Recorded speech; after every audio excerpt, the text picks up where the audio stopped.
معصوم فرماتے ہر شب جمعہ ہزارہ گنہگار وادی برہوت سے آزاد ہو جاتے ہیں۔ معصوم فرماتے ہیں مومن جب شب جمعہ آئے تو زیادہ سے زیادہ اپنے مرحومین کو یاد کیا کرو۔ ایک روایت میں آئے فرمایا جن کے والدین مرحوم ہو گئے، فرمایا ہر شب جمعہ تمہاری بوڑھی ماں تمہارے در پہ آتی ہے، تمہارا بوڑھا باپ تمہارے گھر پہ آتا ہے اور کیا سوال کرنے آتی ہے، میرے لال مجھے کوئی خیرات دو، مجھے کوئی ثواب دو۔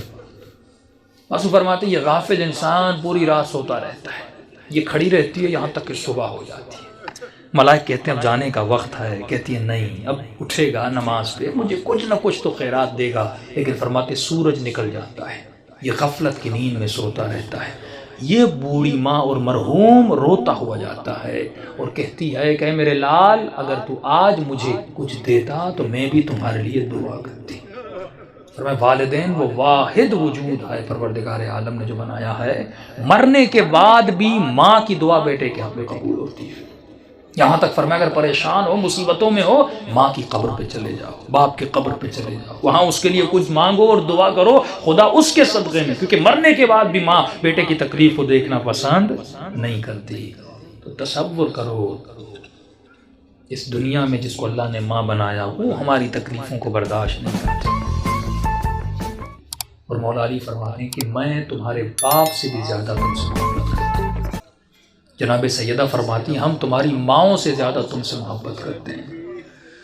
امام رضا فرماتے ہیں مومن اگر امام سمجھ کے ہم سے باتیں نہیں کر سکتا تو باپ سمجھ کے باتیں کر، باپ سمجھ کے نہیں کر سکتا، بھائی سمجھ کے باتیں کر، بھائی سمجھ کے بات نہیں کر سکتا، یہاں تک فرمایا دوست سمجھ کے باتیں کر، کبھی ہم سے ناراض نہ ہوا کر۔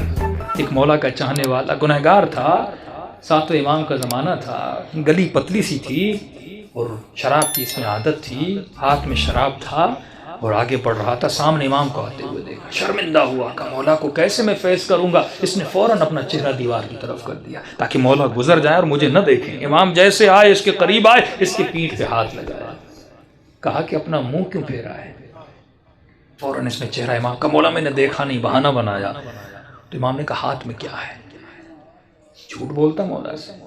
جس نے کہا کیسے بتاؤں ہاتھ میں شراب؟ اس نے جھوٹ بولا کہ مولا میرے ہاتھ میں شراب ہے، میرے ہاتھ میں دودھ ہے۔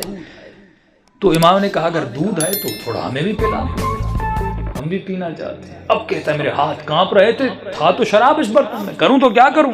کہتا جیسے میں نے اس برتن سے اس شراب کو اتارا تو وہ دودھ میں بدل گیا۔